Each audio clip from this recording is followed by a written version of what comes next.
ye, hear ye. All right. Gavel is sent. Everybody was enjoying visiting. I hated to interrupt, but You'll do it anyway. well, and folks probably would like to have recognition, right? They might not care about the rest of the board meeting, but recognition, always the best part of the meeting. So with that said, I'll call a regular meeting of the Midway ISD Board of Trustees to order for the month of May.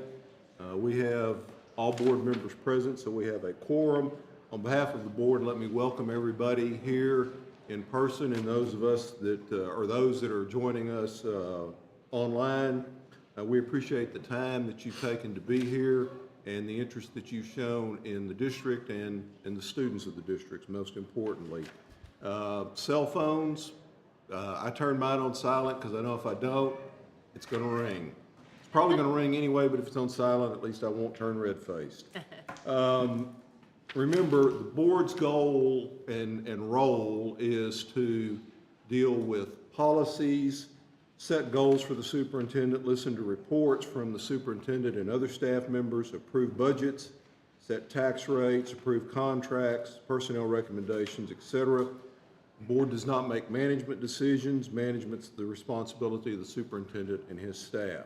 So, with that said, on a more upbeat tone, we've done something here for some time, and I think it's a good tradition and hopefully one that will continue, and that is we open our meetings in part by referencing the district's mission statement.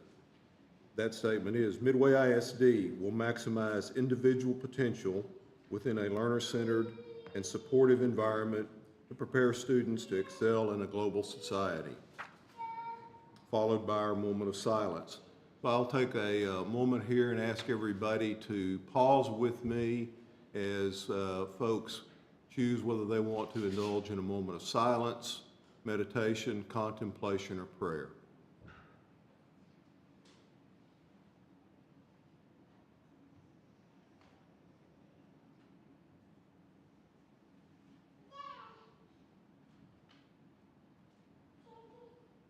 Thank you.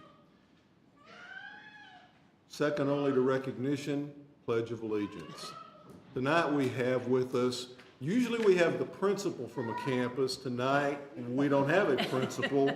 That's because the guy got promoted. And we didn't actually get a chance to get him up here the night he was promoted because he had family here and he didn't want to leave them in the audience. Right. So former superintendent of River Valley, now former principal, now assistant.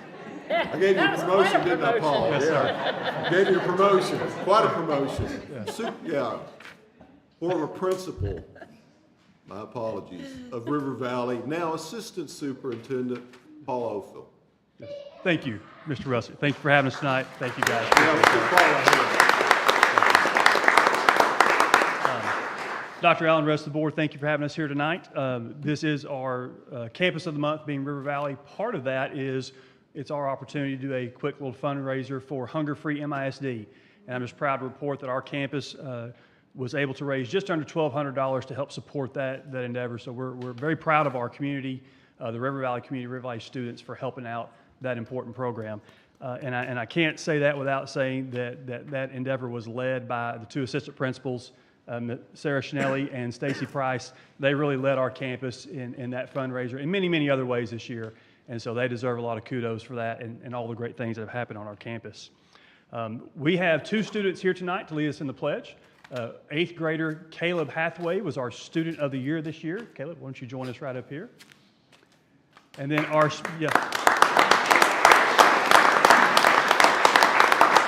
And we also have our Spelling Bee champion from the River Valley Spelling Bee, who then advanced on to the Central Texas Spelling Bee.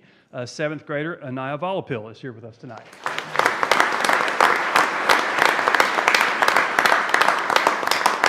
At this time, I ask for everybody, please stand for the pledge.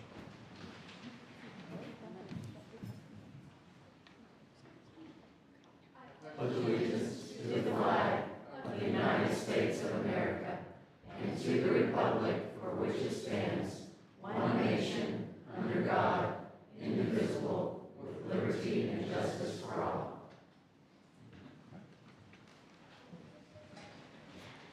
Thank you. Good job. And for recognition tonight, Jonathan Green is going to assist.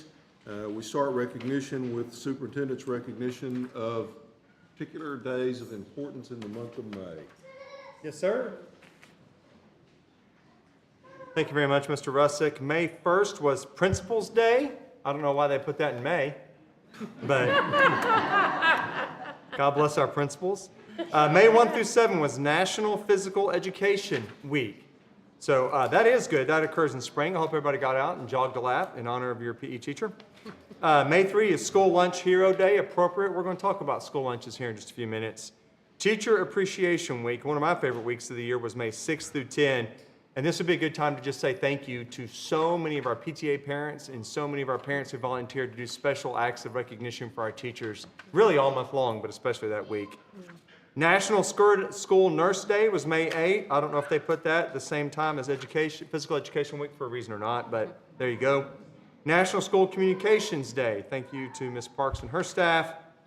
Last week was National Police Week, and May 15th was National Police Memorial Day. You might have noticed that our campuses were flying their flags at half-staff that day, and it might not have been immediately apparent why, but it was in memory of National Police Day. And then May 27th is, of course, Memorial Day. It is also Asian Pacific Heritage Month this month, and it is Military Appreciation Month. So these are a number of recognitions that occur in the month of May. Thank you, sir. Thank you. We're going to move one of the recognition items up to the front as opposed to right now on the agenda close to the end. Our State UIL Unified Track and Field honorees, Lisa Cochran. Good evening. Did they put me first because the mic will just go up and up and up the rest of the night? There was a method to the madness, Lisa. Well, it gives me great pleasure to recognize the State UIL Unified Track and Field Team. The Midway High School UIL Unified Track and Field Team once again advanced to the highest level of competition. Out of 10 teams at the regional meet, Midway placed in the top 4 to qualify for state. Unified teams include special education, athletes, and general education partners training and competing together in the same events. The athletes are held to the exact same standards and rules as athletes in traditional UIL track and field meets. Midway athletes and their partners competed in the 100-meter dash, 400-meter dash, 4x100 relay, long jump, and shot put. Congratulations to our state qualifiers. Please come forward. Caleb Brooks, Jacob Brown,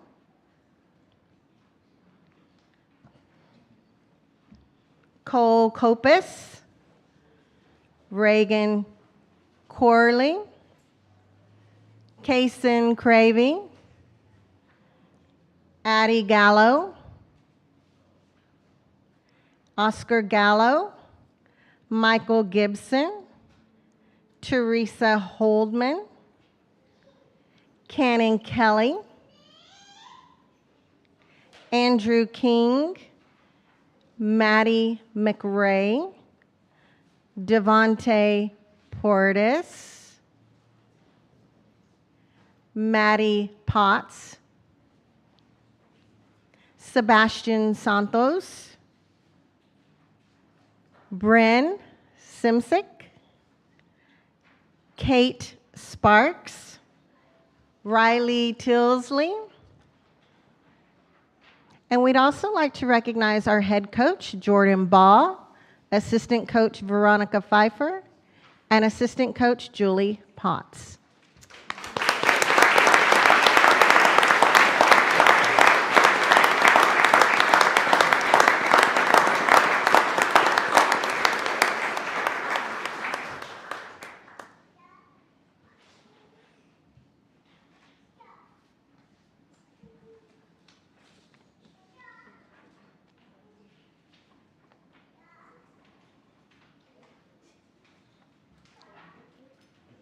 That's it. Thank you.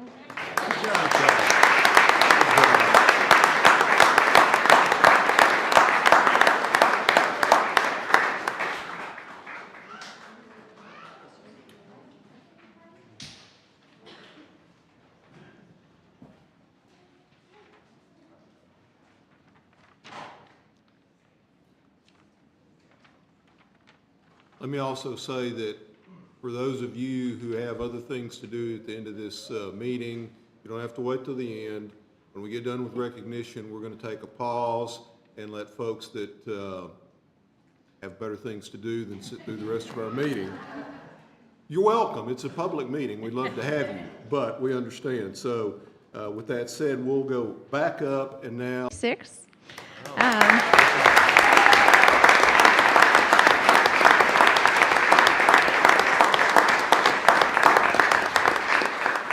That would make her among the nation's top performers on the ACT. Less than 1% of the test takers earn a perfect score. So congratulations, Esther.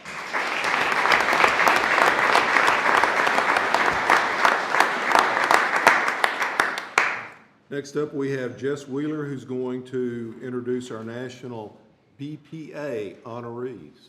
Thank you. Glad to be here tonight. We have 8 Midway High School BPA students that advanced and compete in the Business and Information Technology Skills event at the national level. Students, when I call your name, please come to the front to receive your certificate. Our video production team won 3rd place at nationals after winning 1st place at state. Congratulations to Andrew Block, Kanan Miller,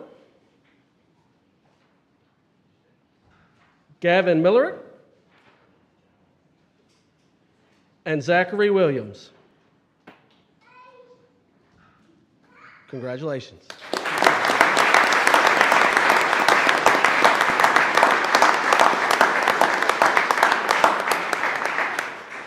Gracie Rodriguez also competed in fundamental accounting at nationals and won 4th place after securing top 3 finish at state.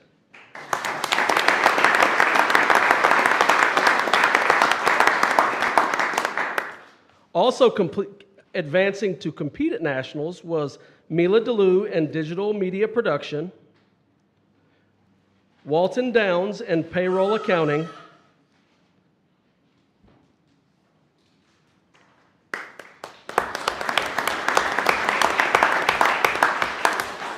and Rolando Herrera in personal financial management.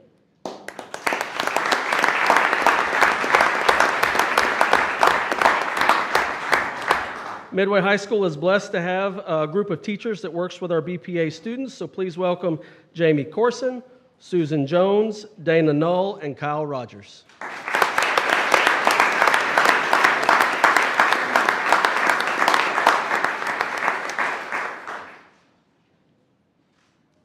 Congratulations to each.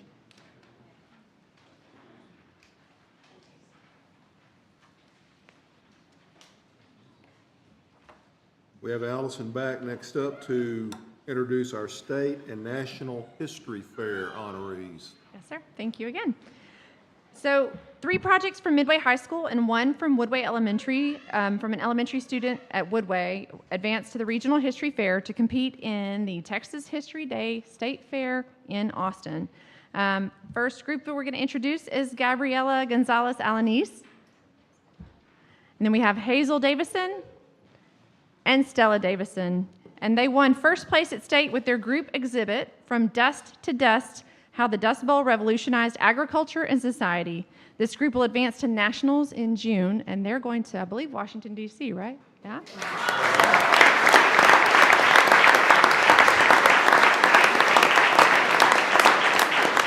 Y'all stay right there. So a few more people. So we have Daisy Doherty and Celia Focarelli, who also advanced to state with their group exhibit, Beyond the Plastic, the Impact of Barbie as an Empowering Symbol of Feminine Identity. And then, yeah, that's a good one. We had a regional champion, Rachel Davenport, took her project, the Treaty of Waitangi, I believe that's how you say it. It's from New Zealand, and to state as well. And Midway High School history teacher that's done the history fair is Molly Sanders. Come on up, Molly. Molly's gone and on the trips with all of the kids. We haven't had history fair kiddos at the high school in a while, so this is a big honor for Molly. And then also, I'd like to also congratulate Woodway Elementary 5th grader, Carter Rivera. And he advanced to compete at the State History Fair with his project titled Waco News Correspondent Contributes to the Cause contributes to the cause in World War I. And Dr. Shanna Atai is Carter's 5th grade teacher and history fair sponsor as well. Congratulations.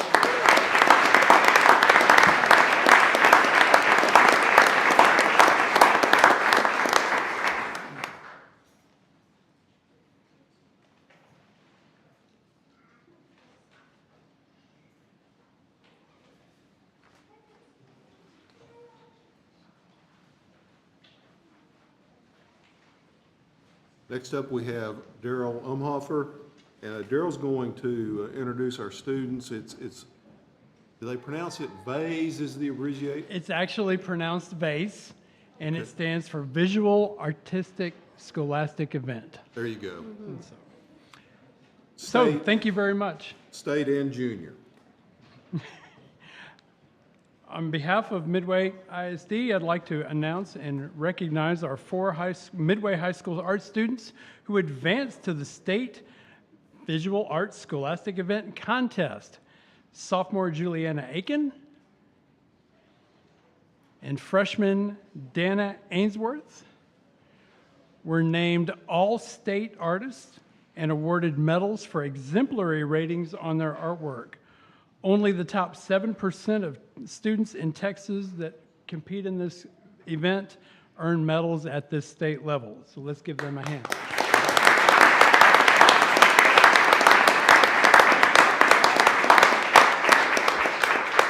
We also have sophomores Grace Eckert and Campbell White.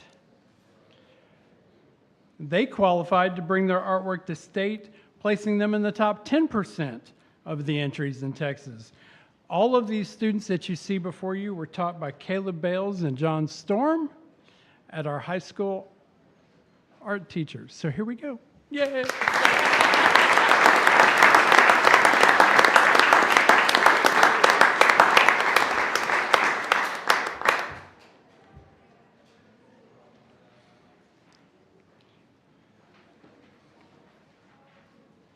And in addition to the state high school VASE, there is a competition called Junior VASE, which is for middle school students. And this year we had 6 middle school students who were awarded the highest possible scores for their artwork in the Junior VASE competition.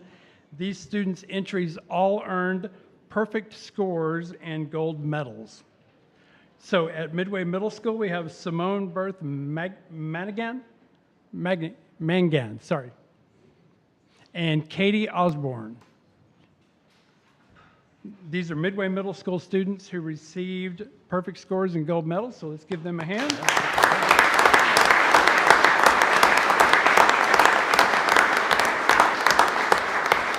And these students are taught by Midway Middle School art teacher Gretchen Lamborn, so we'll get her to come out. And then our River Valley students, Philip Alvarado, Luna Eccles, Eleanor Goodman, and Nadia Gunn. These 4 students also received top award at Junior VASE, so let's give them a hand.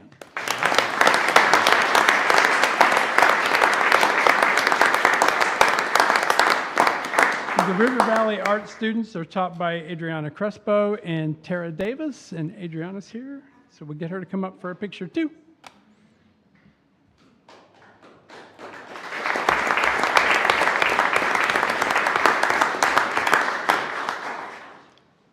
And don't go anywhere.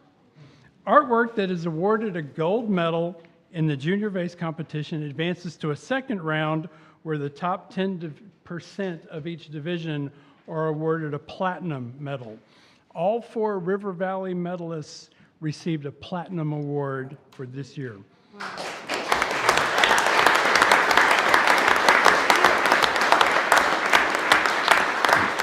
And for those of us who are used to and have heard of UIL and UIL and UIL, VASE is basically the art version of UIL. So state VASE and junior platinum awards are basically the same thing as winning an award at the state level for UIL. So one more round of applause for these.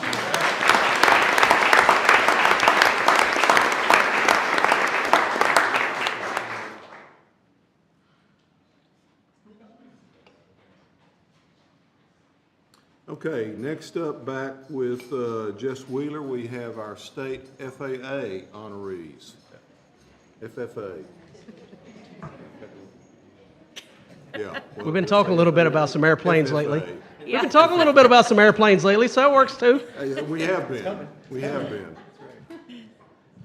Midway High School was fortunate this year to have two FFA teams that advanced to the state contest this spring that also placed in the top 10 in their career development events.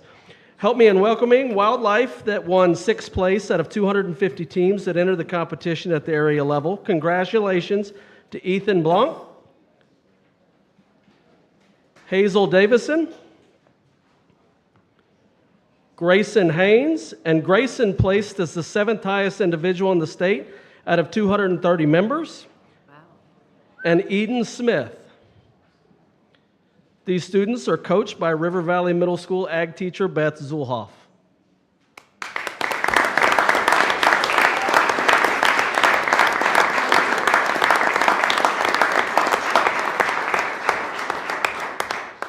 In addition, the nursery landscape team advanced to state for the first time last year, while one of their members was still in the 8th grade. This year, they placed 9th at the state level and brought home a top 10 plaque.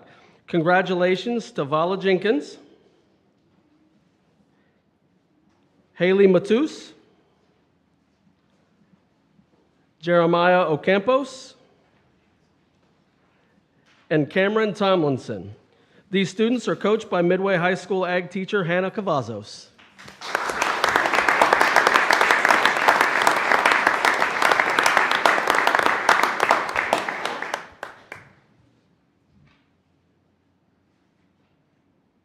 Congratulations.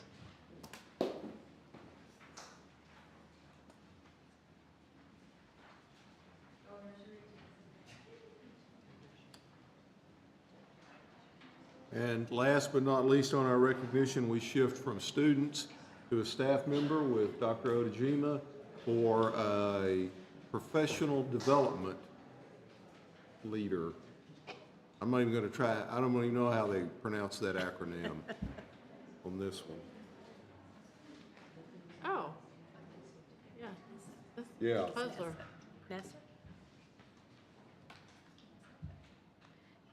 Good evening. Tonight, I have the pleasure of introducing Castleman Creek Elementary 5th grade teacher Eliana Roseberg, who received the 2024 Emerging Professional Development School Leader Award from the National Association of School-University Partnerships. Ms. Roseberg, who was also a Midway alum, began the school year at Castleman Creek as a Baylor University student intern. In the fall, she balanced dual roles of being a learner and also an instructor while working alongside a teacher who came back from retirement to serve as her mentor teacher on the campus. After completing her internship and graduating from Baylor University in December, she was hired as the lead teacher in the same classroom starting in the spring. We are grateful for her impact on the lives of her students and her impact on the campus where she served. So thank you. Congratulations.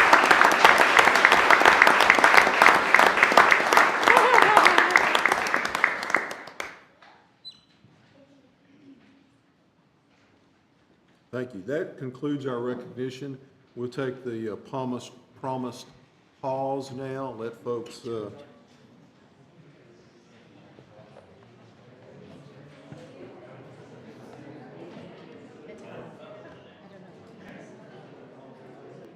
was a lot. You're doing good. That didn't take too long. I'm telling Two you. groups this- Can you get it? Yeah. Right, my kid's not here.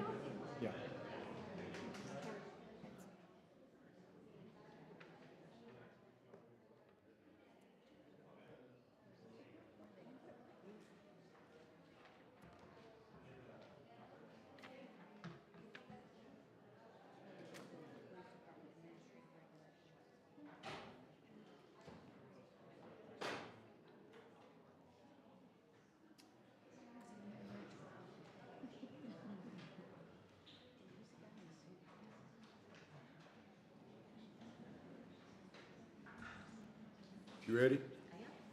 Mr. Alford, Mr. Witt. even though we didn't have any folks file to oppose our incumbents, we nonetheless have to swear them back in. So, oath of office, gentlemen. Raise your right hand. I. State your name.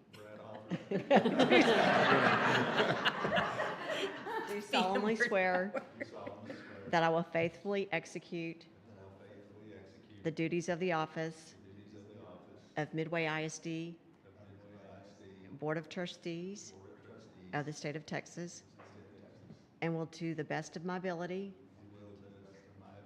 preserve, protect, and defend the Constitution and laws of the United States and of this state. So help me God. Congratulations.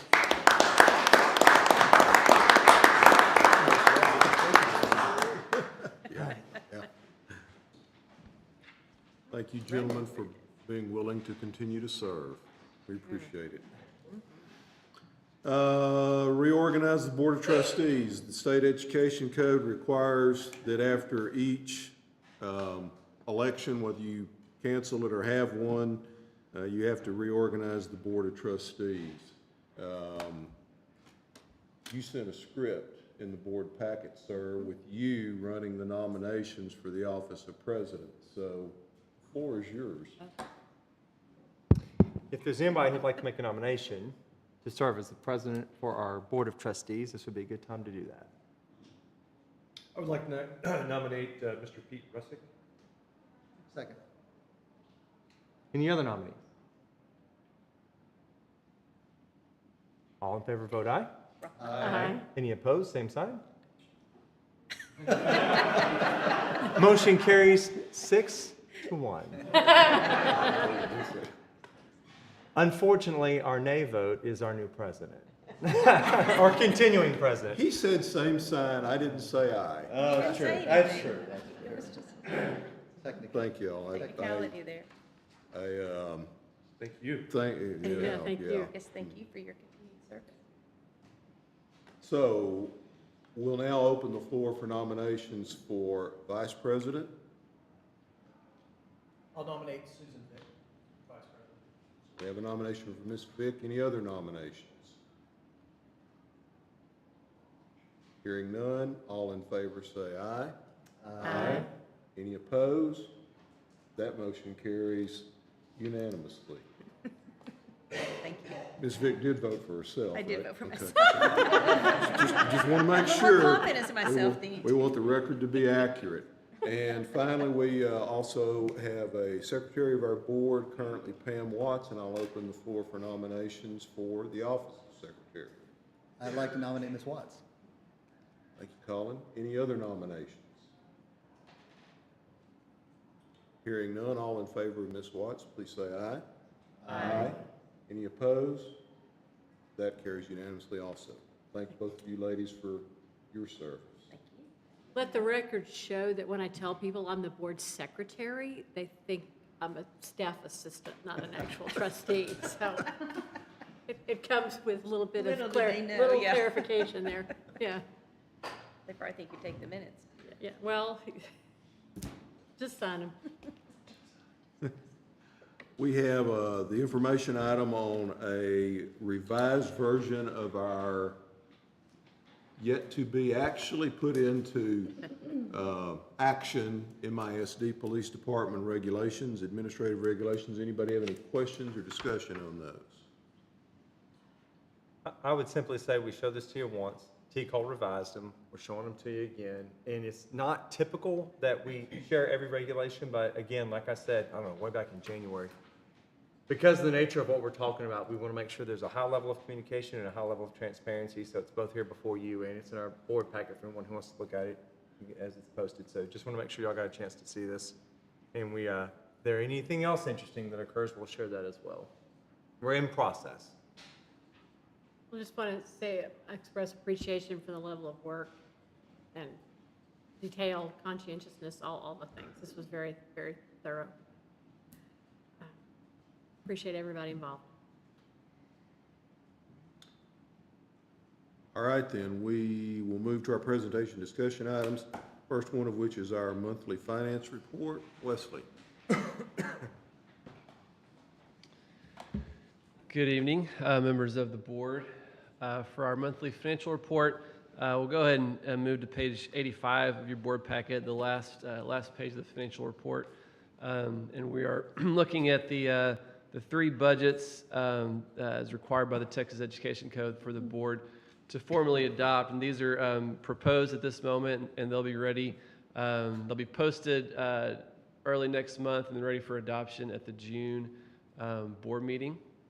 The three funds are the general fund, the child nutrition fund, and the debt service fund.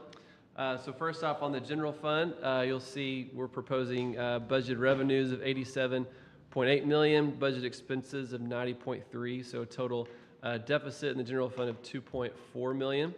That does include the board-approved and TASB recommended salary adjustments that have been talked about previously.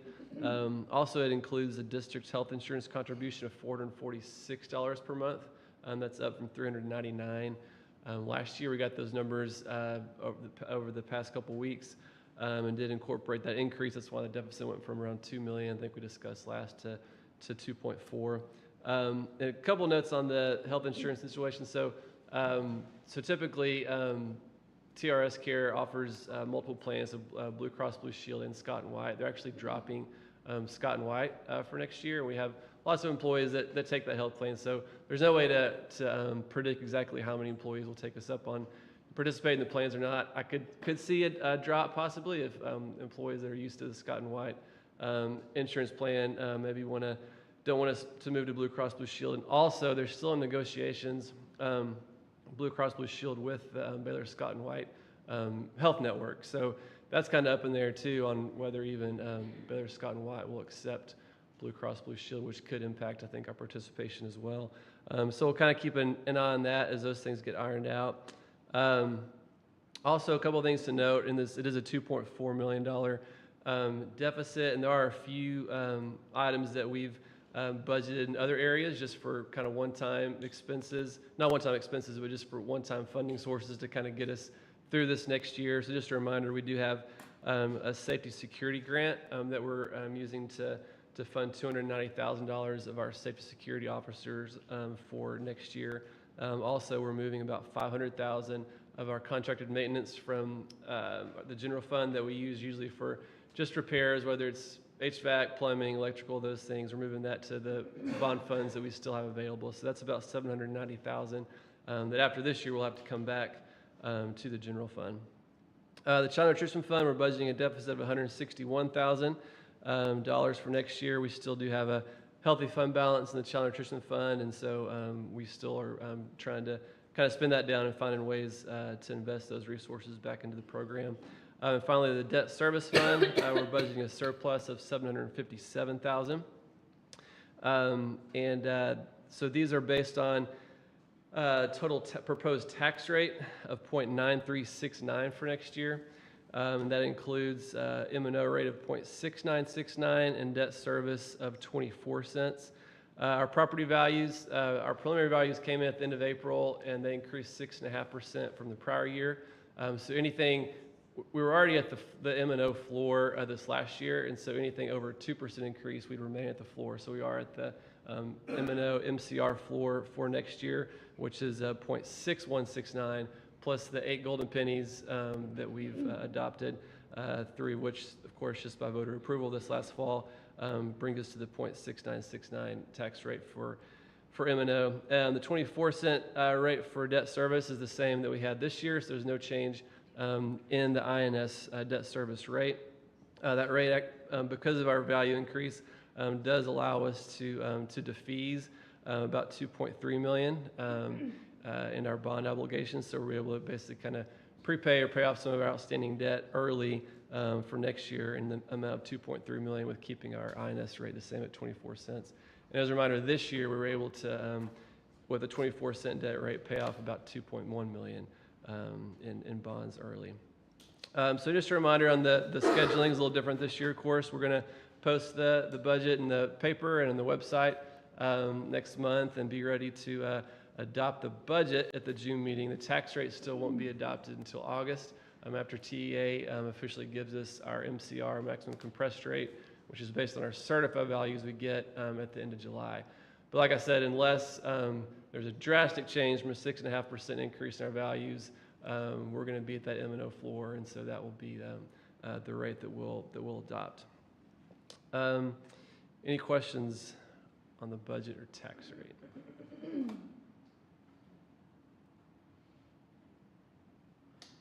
No questions? Looks, not on the next year's budget, but this year's budget, it looks like we're coming in the black, 860,000 after all is said and done, or are we still waiting on a settlement thing in October that's going to change that? Yes, sir. We are looking at about 860,000 surplus, and we'll still, move most of that into the internal service fund for the iPads, and so looking to hopefully break even after that for the year.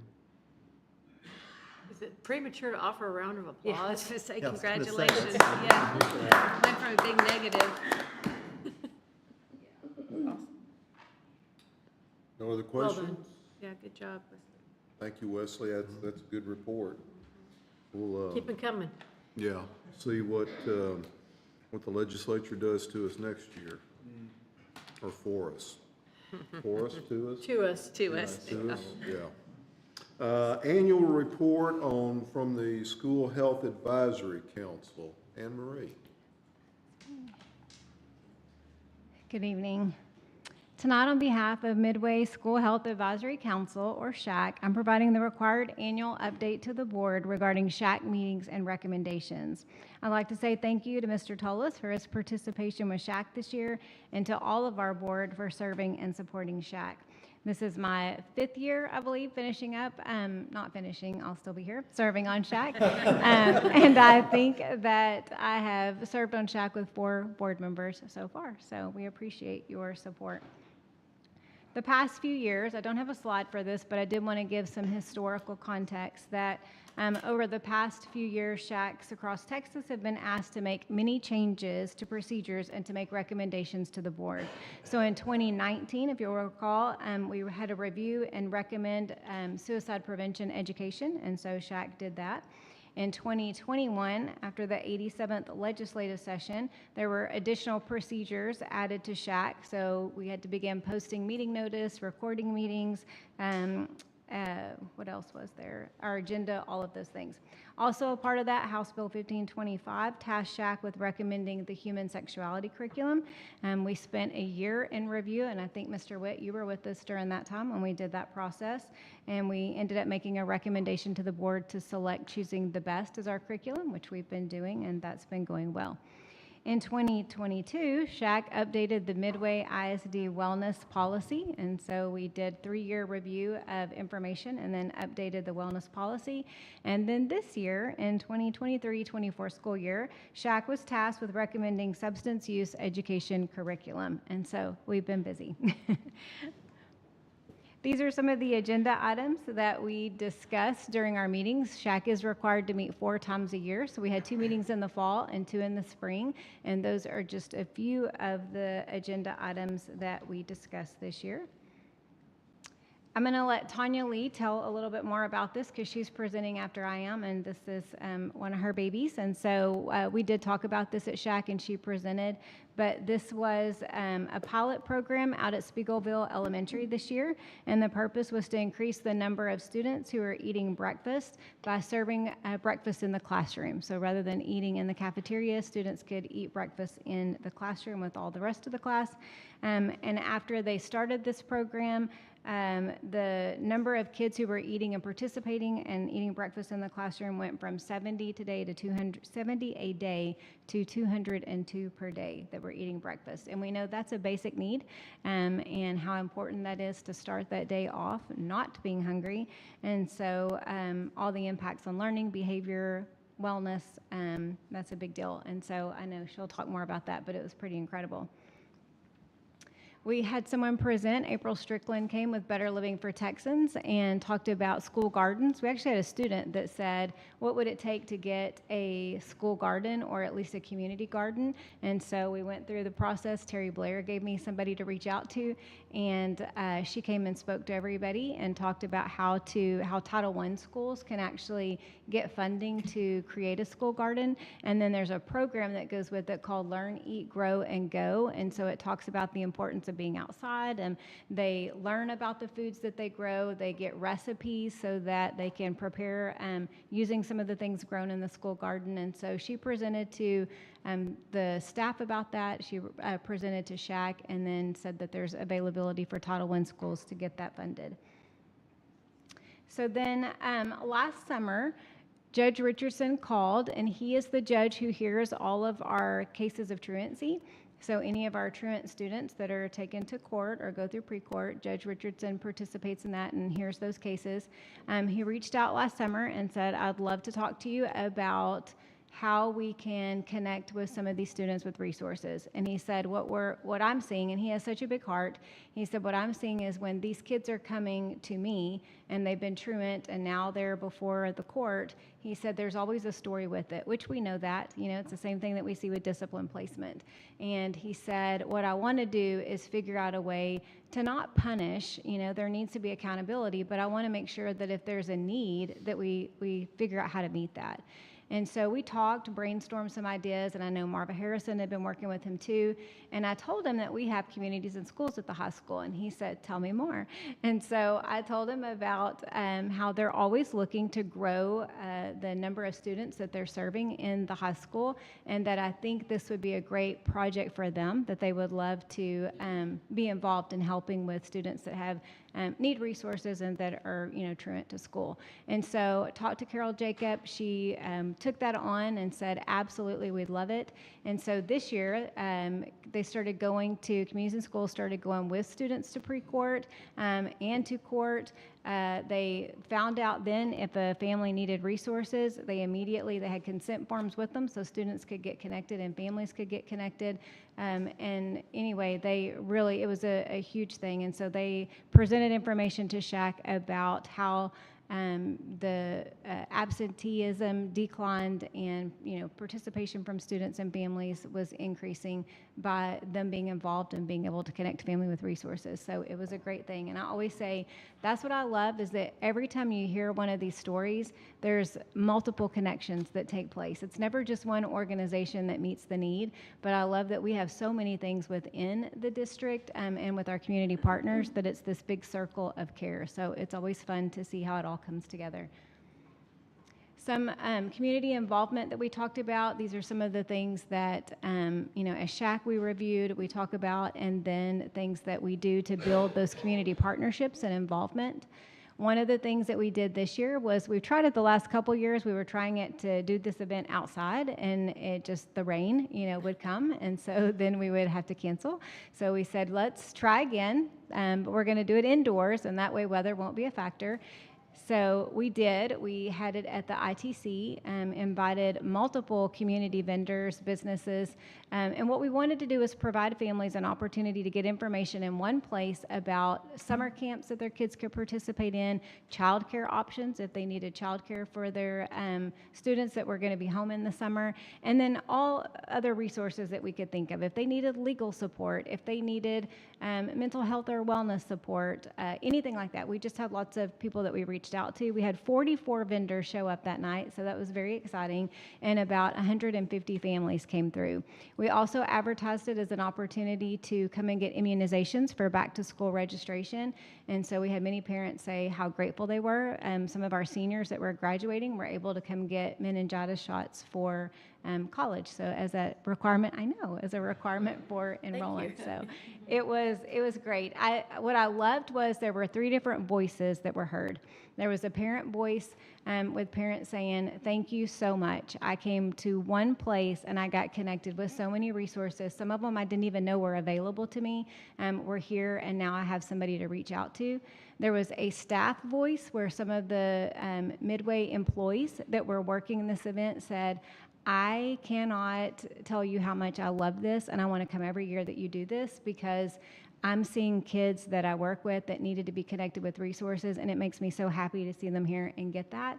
And then our parents who were coming through and our vendors were the other ones, because the vendors were saying they didn't know some of these other community resources. And so it provided a networking opportunity and even gave us an idea that next year we'll start 30 minutes earlier with just networking time so that all the businesses can connect, and then we'll open it up to the families.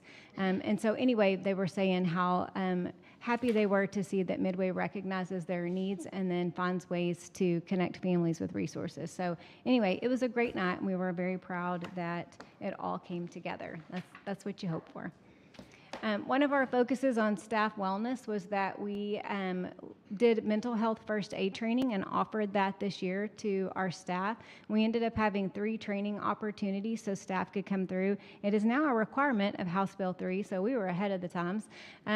So we do now have until, I believe it's let me see the year because it changed a little bit, 28, 29, to have all of our staff, 100% of our staff, anyone who regularly interacts with children, is the wording, must be trained in youth mental health first aid. And so we have done, like I said, I think 3 or 4 so far, so over 100 of our staff have been trained. We have 4 opportunities for staff to be trained this summer, so potentially another 120 or so will come through. So by summer this year, we should have over 200 trained. So we are on the way to the 1,300 people that need to be trained. So yay, goals, love it. But it is such a great training. Joy Fanner, one of our district social workers, and I went through the training to be trainers, and it's been great to be able to share this information. And basically, it just lets everybody be able to identify when someone's in crisis and then feel comfortable connecting them with a resource. So. We talked about student wellness at my last presentation, where I went over all of the community support. So you can see some of those things that we discussed before. So if you're okay with that, I'll go on to the next one. So tonight, I am also, as a part of SHAC, to share information about the review that SHAC did this year on substance use curriculum, because this is the recommendation that we are bringing to the board for 2 curriculums that we looked at and decided that we felt like, in a unanimous vote, that these were the curriculums that we wanted to provide our students and have taught. And our recommendation was that 3rd through 5th grade use the Too Good for Drugs curriculum, and then our 6th through 12th grade students will use the Keeping It Real curriculum, and it is actually Keeping It Real, that is how you say it. And then as an additional resource, the Fentanyl Response Communications Toolkit, so TEA put that out. We've already been using that, it has a ton of resources, and so we've been using that. So the fentanyl-related legislation, that was passed during the 88th Texas Legislature. So the purpose of that is to raise awareness of fentanyl poisonings and to promote prevention efforts. So in that, the wording says, SHAC, House Bill 3908, adds to the duties of SHAC the requirement to recommend to the Board of Trustees the appropriate grade levels, which we have up there, and the curriculum for instruction in the dangers of opioids, especially around the use of fentanyl. And so that was our task this year, was to review curriculums. And I will tell you, this is my 28th year in education, and many of those years I know as a counselor, and it is very difficult to find good quality substance use education curriculum that students will buy into, that they believe, that it is relatable, that they don't think it's a joke. And so it's always a process. So a little bit about this, I'm gonna move on so that you can hear how this came to be. For a couple of years, I've been trying to find somebody that can come in and support our students, like how we can partner with agencies. We're even limited in this area for substance use counseling and support. So trying to find people that could come in and support any of our families and students. For a couple of years, we were working with Synacor for a partnership, and they would hire someone, and then we would go through the whole process, and 2 months later, the person would leave, and then, so it's just been a process. So right after that, Baylor called, so it was Dr. Tamer Hodges with Baylor called and said, I have PsyD students in the clinical psychology program that they're doctoral students and they need 10 hours a week of substance use counseling. So they need to be able to work with adult students to be able to provide counseling or education. Do you have a place for them? And I said, yes, we do. So it was perfect. And so then Baylor got on it with us to help research the curriculums that are out there, the ones that are evidence-based, the ones that we're looking at. Both of those programs that are recommended have been recognized as model programs. So the Keeping It Real was offered at both Midway Middle School and River Valley, and they are 45-minute lessons. It is a 10-week program, but it was condensed down to 5. Next year, we'll have health classes back at both the middle schools, and so we'll be able to do the full 10-week lessons in the health program, so that will be great. It is very interactive. You can see the students. I sat in on those lessons, and it was incredible because it teaches skills. It's not just about, here's a drug, that this is dangerous and here's why, but let's practice how you're going to say no to this, how you're, and you set goals for yourself, and what is it that you want out of life, and how is using this particular substance going to keep you from, achieving those goals. And so the kids bought in and they role played and they use, things like, here's a vape, somebody's in the bathroom with the vape, what are you going to say? And so they would practice. I'm going to tell them I have an allergy. I'm going to tell them that, perfect, let's practice it, say it. And so it was really good. The kids participated, they bought into it, and they even gave surveys back at the end about, the lessons. So these are some of the things that they go through. So the biggest piece of this, the real, is they learn refuse, explain, avoid, and leave. And then the Too Good for Drugs program, that's the second one. That would be for the elementary students. It would be 3rd through 5th. And then you can see it has a parent component, which we liked, so that when you're sending information, teaching lessons to students, you're also sending information to parents as well. So that just keeps that, conversation going at school and at home. They are 30-minute lessons. There are 10 of them, and it will be a model that everybody will work together to teach these. So they're going to hear the lessons from their PE instructors. They're going to hear it from the classroom. They're going to hear it from the counselors. So it will be, a school-wide approach to making sure that it's not just a one-time lesson, but that they get this messaging. At least 10 of the lessons will be done. And then you can see the things about peer pressure, influence, healthy choices, and then again, we'll incorporate all of the information from the state on the fentanyl. So that wraps it up to say that SHAC voted unanimously on both of these curriculums. So the 3rd through 5th grade, again, would go through the Too Good for Drugs program, and the 6th through 12th grade would go through Keeping It Real, and we would just, find the different, we've already been talking about the classes and places in both campuses, or all 3 campuses, where this would be implemented. Any questions for me about? Is the Keeping It Real curriculum geared for teenagers? It is, yes. But not adults? It's a specific age group? Yes. Okay. They say really up to 14, but then as we look through the lessons, they're applicable all the way up through high school, so. And you said that's at the middle school level, that'll be through health classes? Yes. What grades? 6, 7, 8, I know we don't have health every year, right? Right, so 7th grade will have health, and then we'll do through advisory lessons, through their advisory time for the other grade levels. Yeah. I looked these both up to do a little research, and I was really impressed by how interactive they both are. And the one for the younger kids just had a fun vibe to it. It does, yeah. The graphics and everything they were using, so. It does. I Thank think you for y'all looking made at a that. good choice. Yeah, thank you. And then the breakfast program, and pardon me if you said this already, was there anything specific that triggered this, that gave us concern that our kids weren't coming in fed? I'll let Tanya talk more about that because she has the information and it came through food services. So they were working on that. And I believe Brooke Baker, one of our district social workers, was working with her too. And so she can tell you a little bit more about that. But and she presents next and it's in her presentation. Oh, so. Great. Okay, perfect. What a great segue. Yeah, thanks for asking. Good job. Anything else? I just want to say from the SHAC standpoint, and having seen part of it a few years ago, I really appreciate the way we involve the community in what we do, everything from, ministry groups to, doctors, every sort of across the board. And, I think I always think back to bringing Dr. Battle in to do Camp Careful and how great a program that's been for the district at sort of age-appropriate levels along the way. And Right. there's been a lot of those partnerships. So thanks for doing that. Yeah, thank you. I appreciate it. We had 44 that were on SHAC this year and about 35 each time average attendance, so it was great. I've always thought that's one of our strongest committees or groups in the yeah. whole district is the SHAC. Because it's a district-wide, and then you have each campus has a SHAC committee, and so I just think it's an amazing group. Yep, Did a thank great you. job. We can't take care of our people, they can't teach and they can't learn. Good job. Thank y'all, appreciate it. Thank you, thank you. And that does provide a nice segue into the next item on our child nutrition update. There she is, Tanya Lee. Hi, I'm Tanya Lee. Thank y'all for having us here tonight.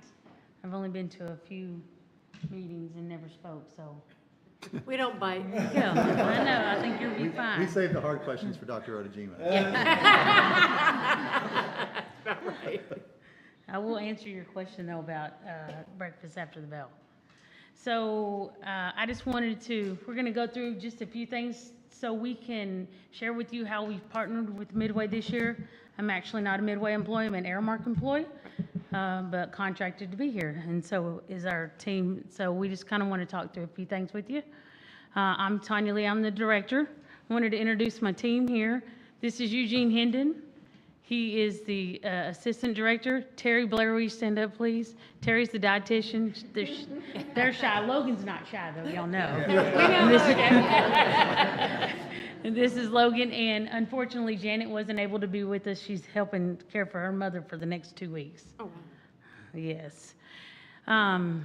So Eugene's going to take over and go through a couple of areas here.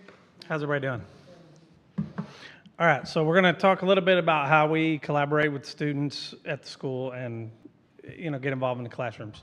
So first up, we have our local high school culinary competition that we did. I don't know if any of you are aware of that. We did that. Chef Logan had a big part to do with that. We'll judge for you anytime. Yeah, there you go. Right. I used to be a judge. I don't know what happened. I got kicked off We're the still judging here. panel. Yeah. So we had 6 teams of 2 to 4 high school students who I believe are all part of the food science program with Ms. Haynes. And they all competed. They had to build a vegan option based off of certain items that they were given. And actually, the only team of 2 actually won this local competition. Oh, wow. And we collaborated with 2 chefs, one from Baylor, she's an executive chef at the university there, and one of the instructors at TSTC. He's a chef also, and Mr. Wheeler was there as well as a judge. And so the 2 girls that won, Kaysen and Brooklyn, they ended up moving on to our state culinary star competition, which is sponsored by Baylor. Sponsored by Aramark. We put that on every year. It's 14, it might be 16 different school districts in Texas that compete in this thing. It's at Minute Maid Park. Really cool deal. The students got a private tour of the park, and they got to compete. I mean, it really brought out a lot of their culinary skills and, teamwork and leadership skills, and it was really awesome to see.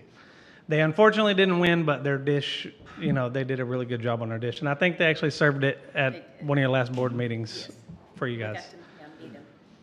All right.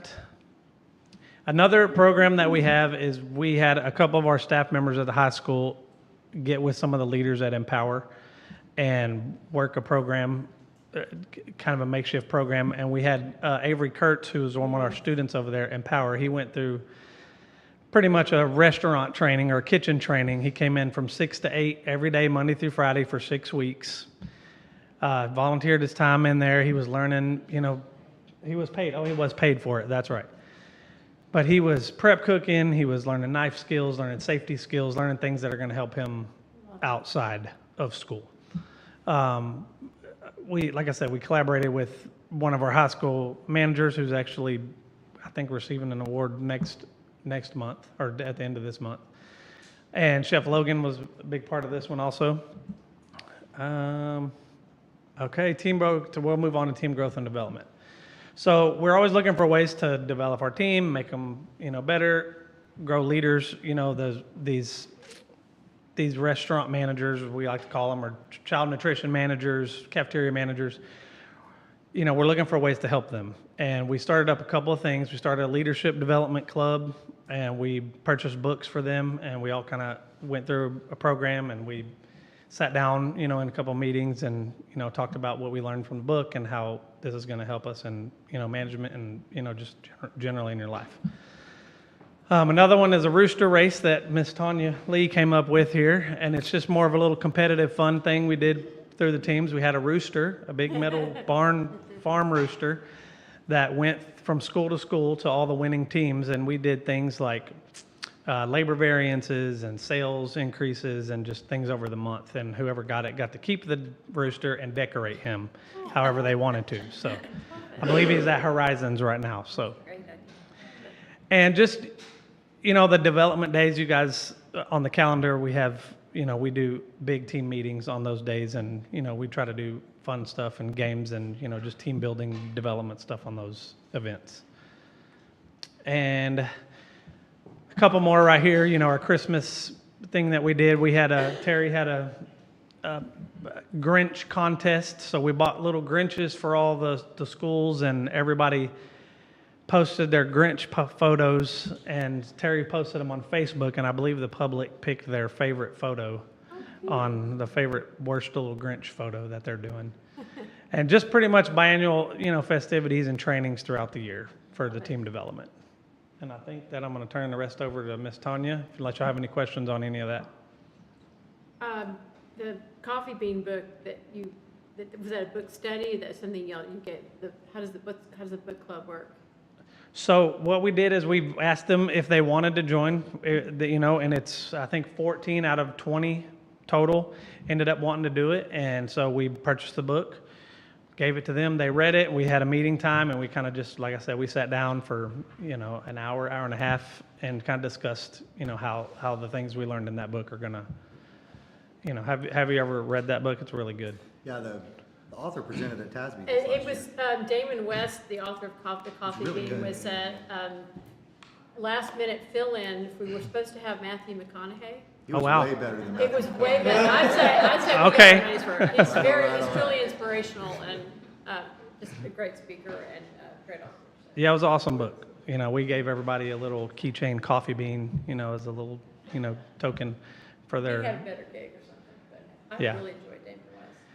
And next year, I think we're going to focus on the 1 Minute Manager series. I believe there's 4 different books, so we'll kind of push them through that and get their leadership skills built Love up. it. I like what you're doing. Yes. Awesome. Any other questions? All right. So I just want to touch base about some of the food initiatives we did. One is breakfast in the classroom. So breakfast after the bell, we actually call it because it's after the bell starts. So we started it at Spiegelville, and the need came up. Brooke Baker had actually brought it up and said, hey, would we be able to? And what would it take to do this? And how does it work? And so we just kind of collaborated and brought it to the SHAC committee, and we talked about it, and we actually did the first one the week after spring break. And so it was a different way of doing things. So we just we was doing it actually as a trial run to see if it would be something we wanted to continue into August. And so we thought that would be a good time frame to work out some kinks. And then Hewitt is also going to be doing it beginning in August. So that's quite a bit, it's twice the size at Hewitt. So we're still working out the details on how to execute it, right? But it's really something that's good. And the good thing actually about it is at Hewitt and Spiegelville, it is self-supported.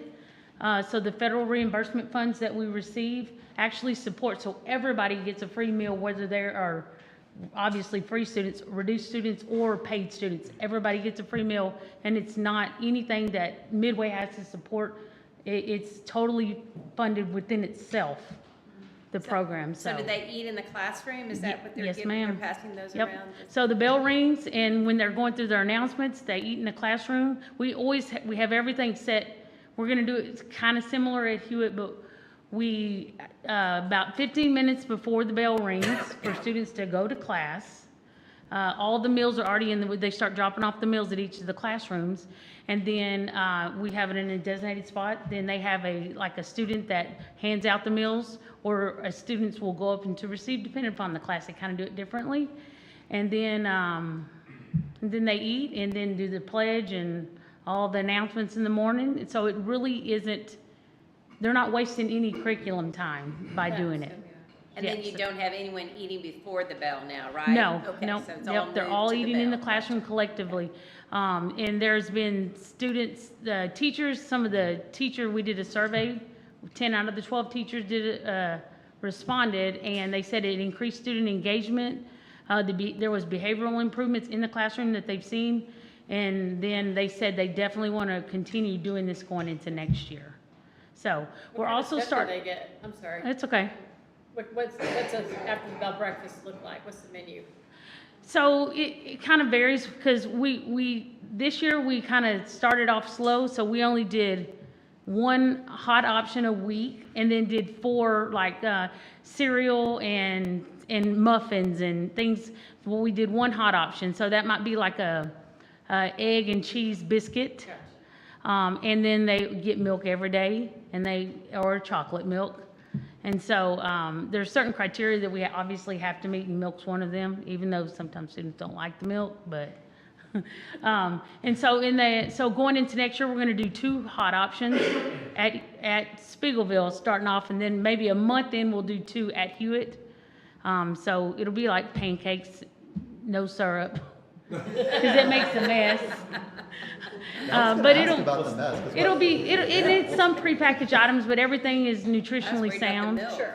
And so, because it'll be a task to complete 500 meals when you're used to doing at Hewitt, they're used to doing about 170, and to go up to probably about 450 on any given day, it's going to be a task for them for sure. And it's all grade levels? Yes, all grade levels. Yep, pre-K all the way through 5th. Well, I applaud your willingness to do new things, try new things, hard things, so thank you all for Yes, you're welcome. working with the teachers. We are also starting an after-school snacks program. Now, currently we have, with Panther Kids, we have Panther Snacks, but we're going to start it. Once again, this is going to be a self-sustained program, after-school snacks. Everything will be reimbursed by the federal government, and so we're keeping costs within those restrictions of reimbursement. And so we're going to start that, and that'll be all students with the exception of South Bosque, because they do not qualify. But every other school qualifies. So every child, if they want to, can receive an after-school snack. So it might be like carrots and a juice, or it truly is just a snack. It might be a bag of chips and low-fat reduced, and a juice or a milk. So it just depends. So we're starting that in August, and there's also some campus community engagement events that we did this year. We did make your own ice cream. We went to Chapel Park, and we made ice cream in the bag, so the students, it was a stream event, so the students could see how it's made and the science behind it. So we probably had about 400 kids make ice cream. Wow. And when kids are not stimulated, because they had to like smush their ice cream for 2 to 3 minutes, we're having them dance and sing and everything else. Oh my God, it's a long time. So we also, one of the other things that we do is Terry and Logan actually just last week went to classroom. They went to ROTC classroom last week, and we provide educational things, healthy eating tips and things like that. Logan actually had them prepared. Okay, so we had things they could do at home, how to make a cheese quesadilla, and the importance of the food groups and things like that. And during the summer, last summer, and we're also will be starting it in June when ESL starts at Hewitt, we actually did knife skills training, believe it, with kindergartners, first graders, and second graders. It was with plastic knives, but we did teach them the proper way to handle a knife and how to make smoothies at home so they could do it at home. So that's just some of the things that we've done there. Other things that we do on a regular basis, we have special events, LTOs, and discovery days. at the elementaries and the high school. So we're just trying to break up the monotony of things and have students try stuff that they might not try. So Velia's in this second picture up here, and she's got kiwi. And so kiwi was one of the items that was on our discovery day. So it's just a little sample size so kids will try something different. And sometimes you got to coax them, but a lot of times they will try it. And we do special events like this is hot chocolate with extra whipping cream, obviously. And then once a month we do chef pop-ups at the high school, and it's basically students' favorites, things that they like, and so we'll bring them back, and it's just a monotony breaker. We just really we hope that this will, when we do things, our objective is to increase the participation. Really, it's really what the objective is. And kind of looking forward, what we do have coming up, we are bringing some new technology into the cafeterias, and it's called Enable Plus. It's an Airmark-based program, but it is an inventory systems program, a production records keeping program. Me and Eugene are both very familiar with it because it's actually been around for a long time. We had it at Baylor for the last 15 years, but it is just now, it's not even, Midway was actually on the pilot program, and only four schools in the nation actually were piloting this program for K through 12. And so Woodway was one of the 4, and we picked Woodway because we figured if it's an older group there, and if they could do it, then anybody could, because they're mostly resistant to technology a lot of times, it seems. And so they've done really, really good. So that's going to happen at all of the cafeterias starting in the fall. And so that's really going to help with accuracy of data and keeping up with things that we need to turn into the TDA and all that. We're also upgrading our register system, POS systems, to Mosaic. And it helps with tracking student balances. It's a lot more user-friendly. Right now we're using a 1980 version of Mosaic, so we're going to get up into the new year here. We're really hoping that the processing time should be better and everything to get students to the line faster. Can I ask a question about absolutely. that? A year or two ago, I know there was a conversation about fingerprints being used for are we doing that? Or so we not? do fingerprints currently right now at the elementary schools. So when students come in, they at the beginning of the year, and once you do them, they're in the system. So we started off at the elementary schools. Now, this year we did ID cards, so students in the high school level, middle school and high school would swipe their ID badges. So a couple of years ago is when it started, so some students will move up into, this was the objective, by the time they got to middle school and the high school, their fingers would already be scanned. So we know that's a very safe-proof way to where one student doesn't use another student's account to charge up items. And so yes, that did. At the elementary schools, every elementary school has the finger scans. All right, and another new things we're coming up with to try to increase breakfast meals at the high school, because currently right now, only about 10 to 12% of students at the high school actually eat breakfast. So we thought, why don't they eat breakfast? So we polled them and say, why don't y'all eat breakfast? It's too early. It's on the other side of the campus, whatever. I like to sleep in. And so we actually, through Dairy Farmers of America, we actually filled out a grant and are going to receive 2 breakfast carts. So we're going to stage the breakfast carts at the doors of each where the students come in. Now, the cafeteria in the beginning will still be open. We're just trying this out, but it'll have a reimbursable meal on it so they could get a meal on the go and go to class. Love it. It's a great idea. So hopefully we will help them not be so hungry and they'll still get to class on time. At least that's the objective. And the other last thing I'm going to talk about is the National High School Barbecue Association. One of our assistant manager at the high school has been working with Ms. Haynes and Logan, of course, to start a barbecue team on campus. And so Ms. Haynes, I know this summer is going to, Logan, do you remember the? Brisket University. And so she's going to be training to be able to start a barbecue team. So we've been really working with them on trying to get that started. I think so. Yeah, there you go. And things like this, it really does help to, it teaches students things for sure. And so we just wanted to be a part of that. And this is the last thing. I'm just going to read this real fast. Our initiatives align with Midway's mission to maximize individual potential and a supportive learner-centered environment through various programs and collaborations. We prioritize personal growth and student success, future plans, prepare students for a global society. So we really believe that any things that we can do to help make Midway better is really what we want to do. Any questions? Wanted to commend especially the breakfast thing. When I had the opportunity to tour El Paso ISD back in the fall, and we toured the high school and talked to the principal, and they've got kids crossing the border and coming to their school every single day. They line up at 3 and 4 in the morning to come across and go to school. And so I asked her, what is your biggest challenge here as an administrator? And I thought she was going to share administrative things, the same things we're all dealing with, budgeting and recruitment and retention and all the things. And the first thing out of her mouth was making sure they get fed so they can learn.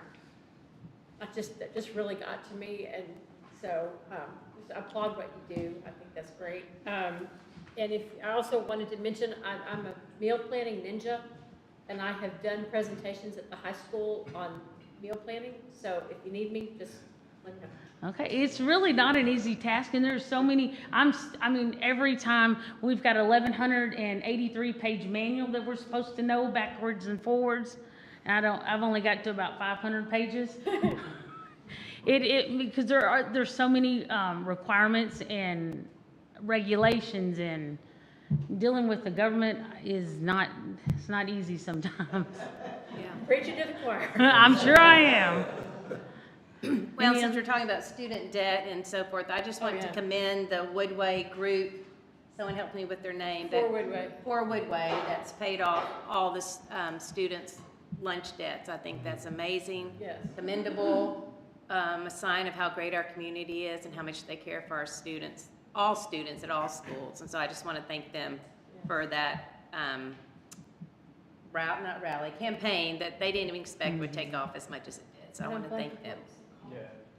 Oh, it's But pay the balance. What was the little QR graphic? You know what I'm talking about? Yeah, you could go to I did it. I don't remember. And it specifically was Jenny Hesser and Lindsay Carl. Carl, That yeah. led the charge on that. Make sure they get recognized for their efforts. Absolutely. Sure. I think that was It's awesome. been in the news that and they started with one elementary and then all the elementaries, and did it end up covering all the campuses? I think they're working on the high school. Working on the high school. Yeah. I keep following it, but I've slept since then. It's just really commendable. But yes, we appreciate them. I want them to be. Yes, absolutely. All right. Thank y'all very much. Unless you have any other questions. Great things. Thank you.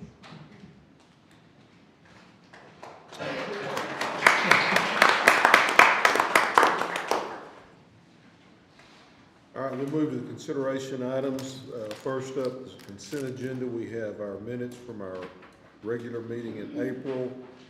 What looked to me like a record high number of early graduation requests, a new high school course for next year, designate Carolyn for TEA approver purposes, our out-of-state trips for Skills USA and the FCCLA, our SHAC curriculums that Anne Marie talked about, E-rate technology, our food service management company bid, near and dear to Tanya's heart for next year, and then an MOU with the TSTC gun range for our officers. Does any board member wish to remove any item from the consent agenda? If not, do we have a motion to approve the consent agenda? So move. Motion by Ms. Vick, second by Mr. Alford. All in favor say aye. Aye. Any opposed? That motion carries unanimously. We're going to put roofs on. Yes, sir. And I'm actually gonna ask Ken to come up here. And just talk a little bit about, like I've shared some information with the board and they've gotten the board pack about bid sheets and whatever, but just talk a little bit about the projects that we need to do and kind of how we got to the point where we felt like we needed to do them. So we had a few campuses come to us about roof leaks. We went out, assessed, and realized we had some hail damage, so we reached out to TASB, who's our insurance provider. They sent a third-party forensics engineering firm to come down and assess all roofs across the district, provided us a report, and had 2 total loss claims in that report that they identified, Chapel Park and Midway Middle.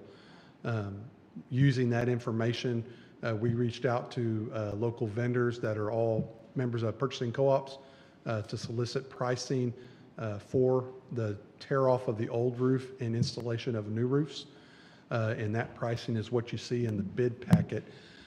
After looking through the pricing and looking at the warranties that were offered by each one, Parsons Roofing came out as the best value to the district, both financially and with the warranty that's provided.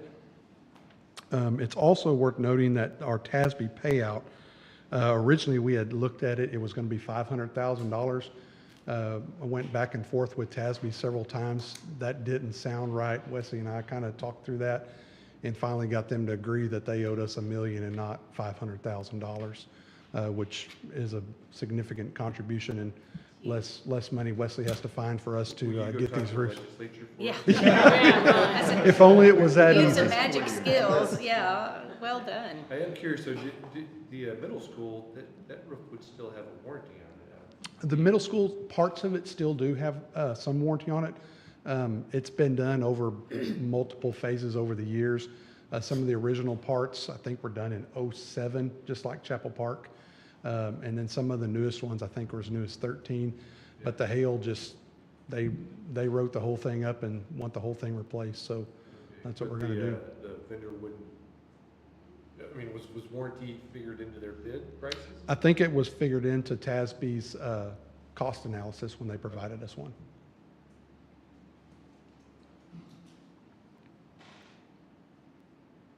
Other questions, discussion on this, folks? And the idea here is get the work going this summer and get it done? Or Yes, once contracts are approved, we'll issue POs this week, get materials ordered. The intent is to start mid-June, once materials get here, and hope to be wrapped up by end of October, if not sooner. Okay.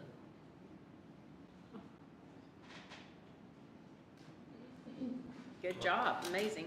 So you got more money out of TASB, so. Yeah, a lot more money.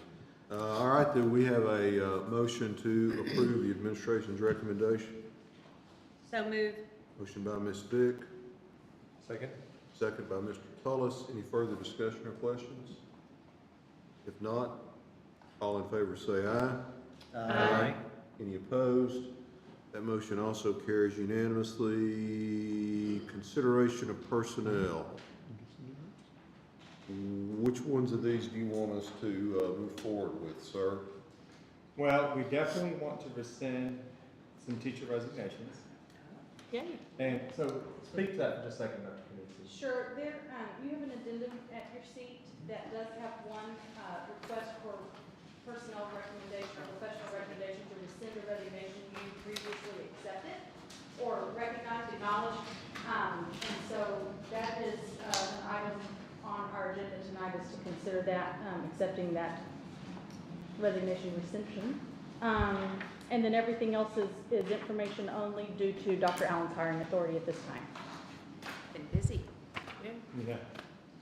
All right, so. Oh, I see. It's Yeah, top. it's very tough. Very top, yeah. Thank you. I'm sorry. No, that's okay.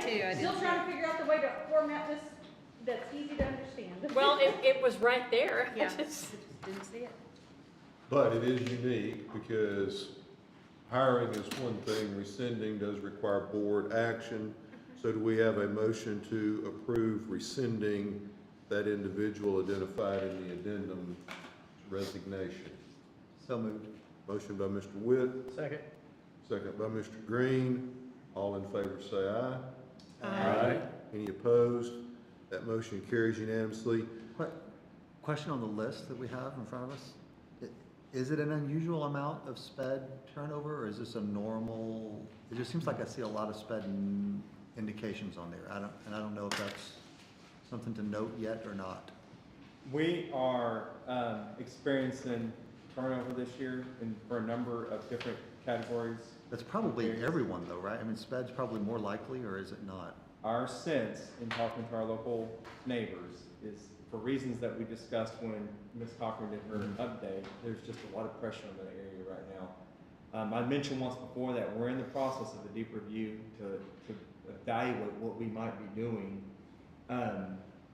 to put us in a better position, just kind of moving forward. But yes, sir, we're trying to fill those positions. Matter of fact, I was in a meeting today where we're specifically trying to address that topic. I'll just say, Colin, everything I read, I don't think everybody's going to be doing the same thing we're doing, because everybody's pretty much experiencing the same thing. Yeah, I didn't think it was unique to us. I just was. And all the districts are competing for a very small group of folks that have the certification. So. Thankful people still want to do that. All right, so on our folks with regard to possible contract abandonment, we have those to act on tonight? We have one. We have one, so the interesting situation with this teacher is we had the teacher listed as resignation not accepted on last month's personnel agenda, but the abandonment did not happen until after the board meeting, so she's not listed on tonight's agenda. Do you have language provided for motion consideration? Yes. You do, okay. So just a little bit, if I may, just to give you kind of the scenario for this teacher. This teacher is Katie Laubender. Katie was a teacher, a special education teacher in our Empower 18 Plus program. She was hired in August, started with us in August, and indicated on March 27th that she was leaving the profession and was resigning effective April 19th. She received a letter from Dr. Allen on April 3rd that we were not able to accept the resignation unless we were able to find suitable replacement to complete the year, which we did not, and that we were expecting her to fulfill her contract unless she heard otherwise. And so April 22nd was the first day that she did not show up to work after she had resigned, effective the 19th. So that's our situation. Questions from the board? Is it a moot point with 3 days to go in school, or is there, I mean, I'm trying to see what the... Keep in mind that moot point in that she's gone, but in terms of the State Board for Educator certification, looking at doing anything to her certificate because she abandoned the contract, no, not a moot point, and that takes very specific actions by the board in order for the administration to be able to go forward and do that. That's fair.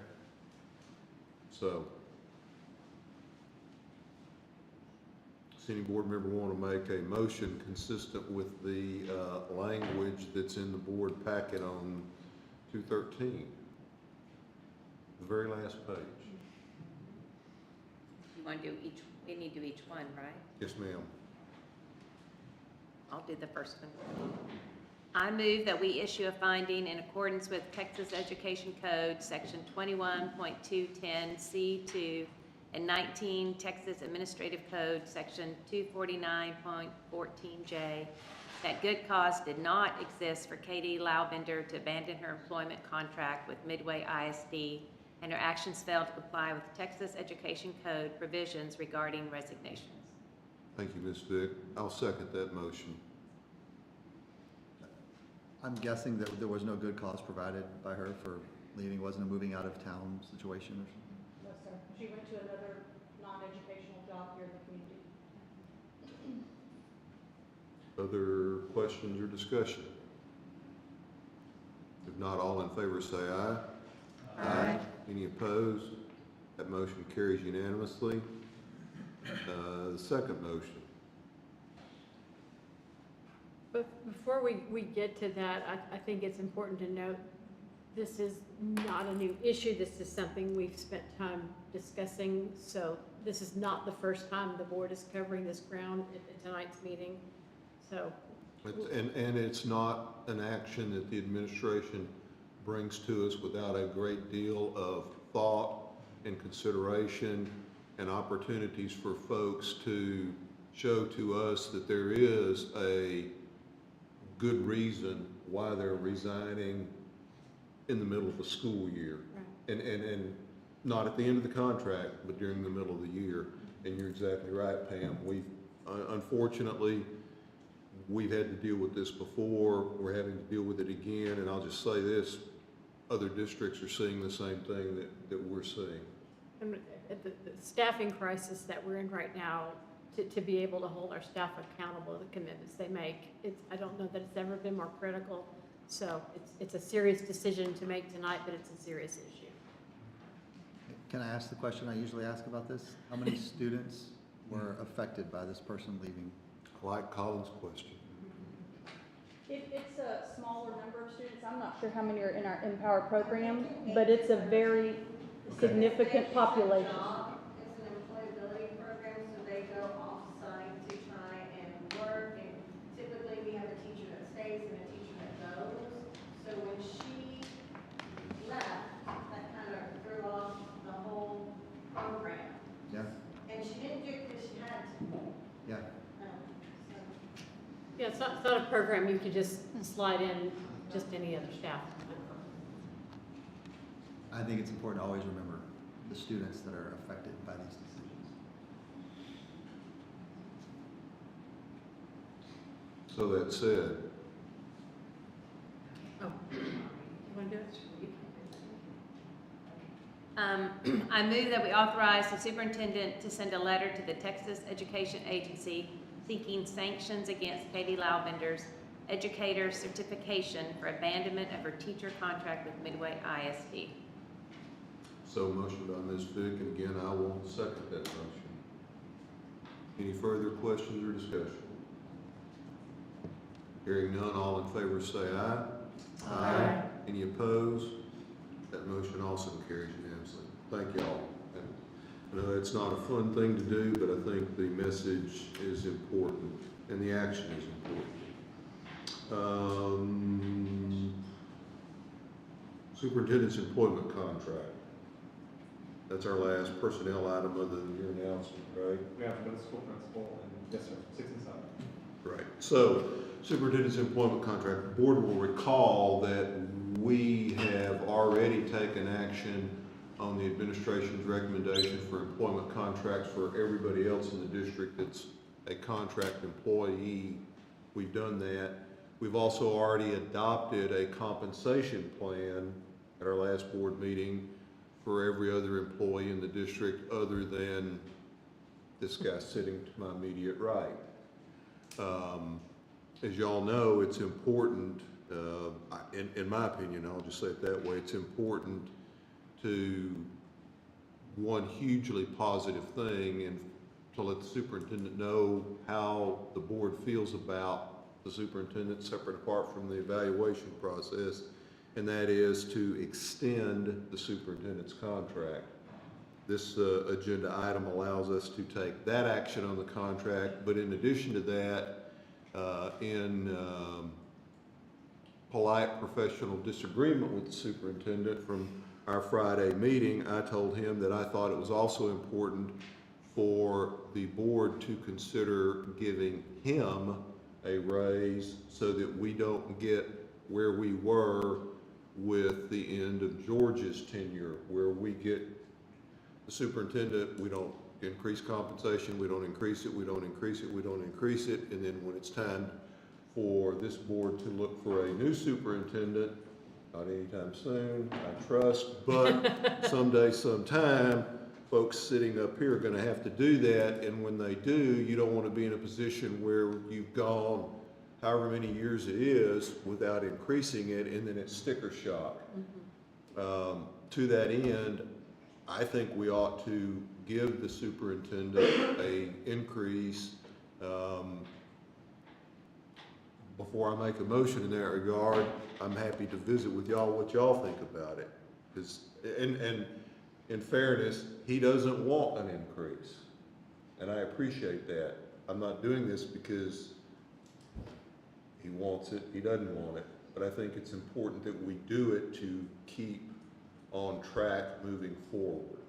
And in the context of the numbers that Wesley presented to us earlier, when you look at where the budget that we will be considering next month and how much this increase is as a percentage of that budget, it's tiny.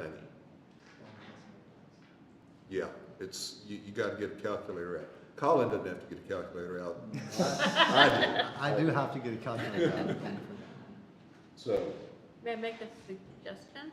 yes, In keeping with the pay raise scale proposed by the said superintendent, the 2%, 3%, 4% administrative staff and para, is that right, auxiliary staff, that in line with that thinking, a 2% raise would be in keeping with other administrative staff.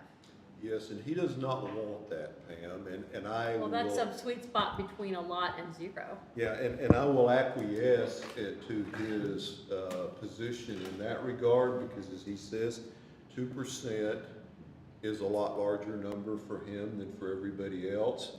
And having done the math on it, without a calculator on this one, because the number's pretty easy, my thought is that we do his at 1%. That's dead on, but said between administrative raise and zero. Yeah. So. Colin, you look thoughtful. I'm just watching. You're not speaking? I'm watching Dr. Allen. Oh. I gave him the opportunity to say he wanted us to go into closed session on this, and he said, it's up to you. And I said, fine, then in the spirit of transparency and everything, we'll just talk about this out here. And I'm grateful we've got somebody that can sit here and not be embarrassed by this or anything else. And he deserves a raise.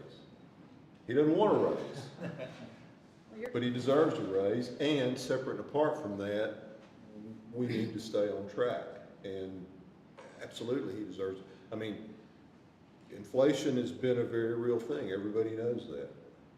All of our gas and groceries are going up. Yeah, everybody's has, and he makes a very valid point, yeah, but it impacts different people differently. I get that, I understand that, but it's not just that, it's the inflation. Then down the road, when somebody sitting up here is looking at what do you do for that next superintendent, if you haven't given a raise for the last, I don't want to go out on a limb here and say 10 years, then you're behind the curve. So I move that we extend Dr. Allen's contract by 1 year and we increase his compensation by 1%. Second. Second. No, I think you make several valid points, Pete. I think one, everybody has a cost of living increase no matter what your income is. Two, keep things in line for future. And then I think, of course, he deserves it. He's done a great job for us. And I appreciate his humility in that he doesn't want a 2% increase. He wants to stay with the staff, the teachers, and try to be closer to what everyone else is getting. He doesn't want any increase. Well, he didn't want any increase, yes, but he is willing to No, he's not willing to. Okay, He's not gonna have any choice. Okay, but he suggested. Because the board is gonna vote on Well, he knew this. we were gonna do it, so he came up with a 1%. And we don't But normally, anyway, thank you. Historically, we don't talk about this in open session. And since we are, I wanted to make a point I've heard often, because if anything gets griped about in the public sector about school funding, it's how much the superintendent makes. Listen, but the analogy I've heard that's really put it in perspective is think of the superintendent as the CEO of the corporation, the institution. And so this guy's managing a dozen physical plants, 1,300 staff, serving almost 9,000 customer service points and their families. Imagine what that kind of responsibility would command in the private sector. And next year, doing that on a budget that in round numbers is gonna be about $90 million for our general fund budget. And having to hold accountable to federal and state and local regulations and not make a profit and deal with all kinds of ridiculous bureaucracy, so. Andy's always on, it's 24/7. Yeah, Yep. so. I think I'm in favor, I think it's all excellent ideas. All right, And if we're gonna talk about numbers, we started this process and for this school year with a potential budget shortfall of $5 million, $5.5 million. I think I heard Wesley say just a little while ago that we're gonna be in the black. And if you say that that's not in large part to the efforts of Dr. Allen, I'd say you're a fool. So, I mean. You've already earned that and then some. Yeah, so. That was one of your goals, to get us back into. How much time did you clock in explaining the Vader? Yeah. Getting that information out? Yeah, all that's completely true, and I think everyone up here, hopefully all 8 of us, would agree that one of the best things that's happened in this district in the last year and a half is Dr. Allen sitting in that chair. And I think, this is one of the best school districts in the state, and that I think that it's important we let people know that we value highly the work that our staff does all the way to the top, and that's got to start at the top. That's the only guy actually that we get to hire and fire, so It is I the think only guy we should take advantage of that and extend his contract and pay him a little more in the as well. Excellent. So you may not want it, but we need to be able to show it and You can extend donate that if you want. You're happy to do that. Yeah, you can. After tax, of course. Ashley Futures would be happy to visit with you. Carolyn, who did you give the second to? That's what I'm waiting on. I heard 6 seconds, if that was what I heard. I heard all the voices. I think Jonathan may have been. I thought I heard Jonathan first. But it was almost simultaneous. All right, second by Mr. Green. Any further discussion? If not, all in favor say aye.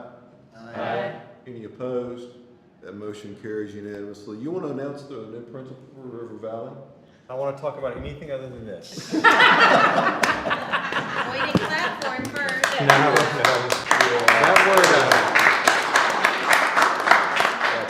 That word deserves gets thrown around a lot. I know I say this a lot, but I'm surrounded by people, y'all, that every day make me look 100 times smarter than I really am. And if you catch them one-on-one, they'll tell you that. So yes, let me talk to you a little bit about our process at River Valley. We start, and I'm going to go through some background, but I'm not leading up to the drum roll. So we started off by doing a staff profile. So we went out and met with the staff at River Valley, asked them what was important to them in the next principal at River Valley. And then the following night, we did the same thing with parents. We had parents come in, and that helped us develop an idea for what would be uniquely important to that campus. And I think sometimes people kind of are cynical about that and think, oh, they don't really use this stuff. I will tell you, for the first time in my life, I put a question on the interview. Well, of the interview questions we discussed, one of them specifically raised the topic of fun.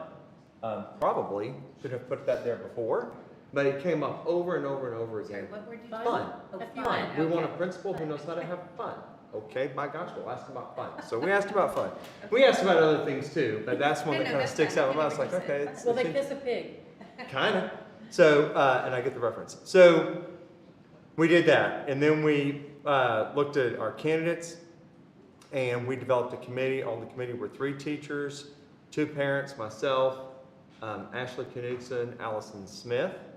And then also as part of the process, Dr. Adjournment did learning walks with the candidates and had them visit classrooms and share with her what they saw was taking place in the classroom to evaluate their ability to see and understand instruction. And we also had 2 students provide our candidates with 3. Thank you. We had 3 students tour our candidate around the campus, and we asked our students what those experiences were like. And we took all of that and we put it together. And I'm here to tell you that the next principal who will be serving at River Valley Middle School will be Jennifer Allison.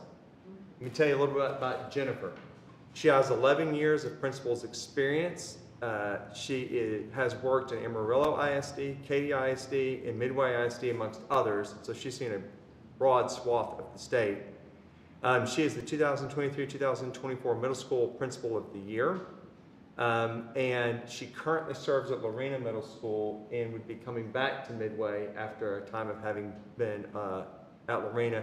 She also worked as the Executive Director of a Fair and Rodeo Association in the state of Texas, so has some experience in working with broad-based constituencies to try and steer a nonprofit. Steer, did you say? Yeah, I didn't even try, but that's good, thank you. And she was unanimous pick of the committee. And so Jennifer couldn't be here tonight. Lorena got out of school on Friday. Yes. Becky.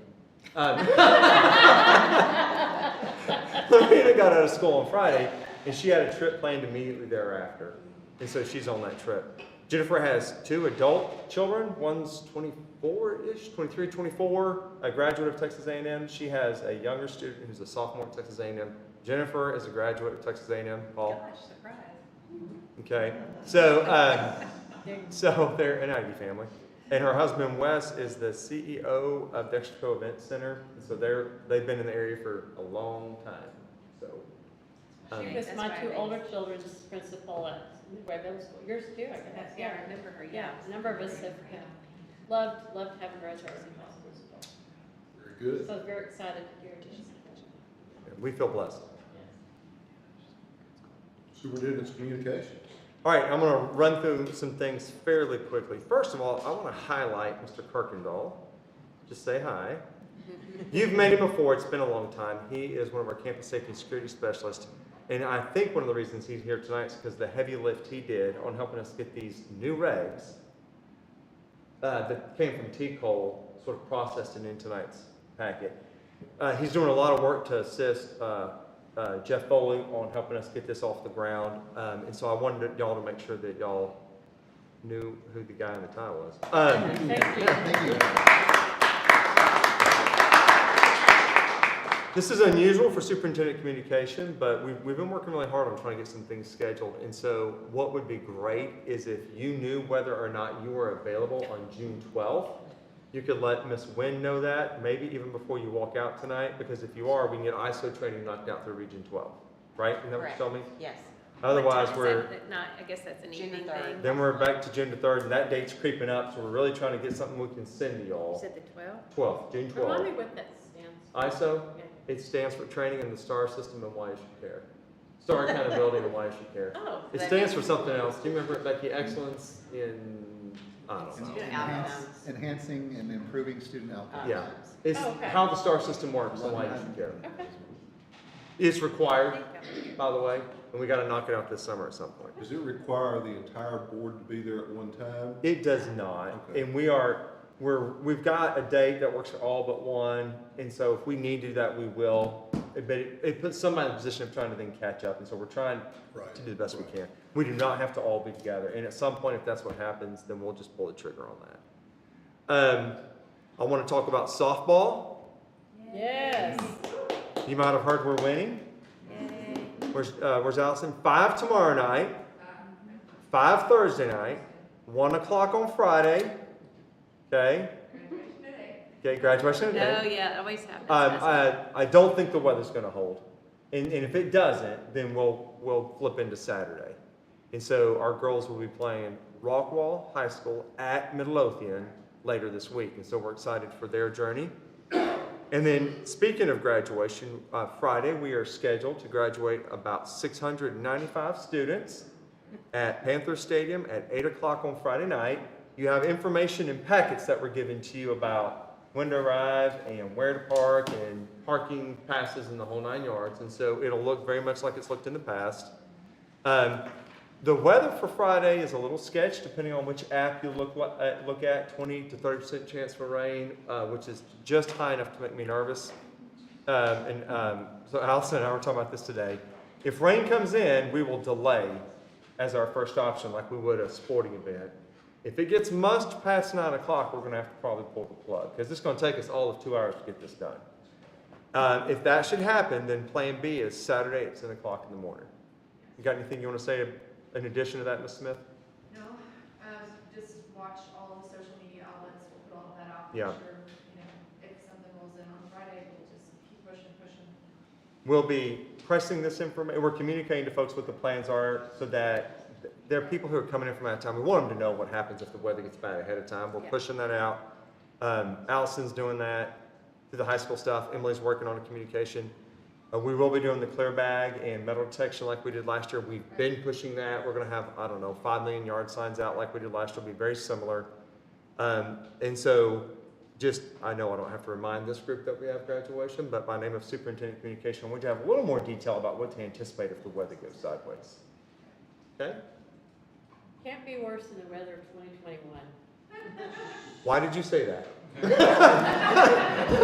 Touch wood. Probably. No, It's probably true. It was the craziest back and forth. I think Yes, ma'am. George was updating us every 10 minutes up until the end. So. Allison started rubbing her jaws. It'll be okay. We're going to get through it. It'll be We're going to fine. get through it. It'll be great. All right. And we had a great evening. So. That's all I have about West Communications. All right. That being the case, out of agenda items, thank you all. We're adjourned. Too bad.